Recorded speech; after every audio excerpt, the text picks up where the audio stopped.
এক লোক কবর থেকে মানুষের কঙ্কাল চুরি করত। তার নাম ছিল কালোচোরা। তার এই কঙ্কাল চুরির বিষয়টি এলাকার সবাই জানতো।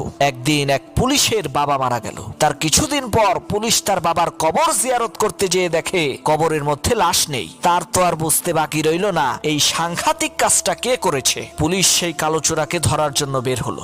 অনেক খোঁজাখুঁজি করেও পুলিশ কালোচোরাকে পেল না।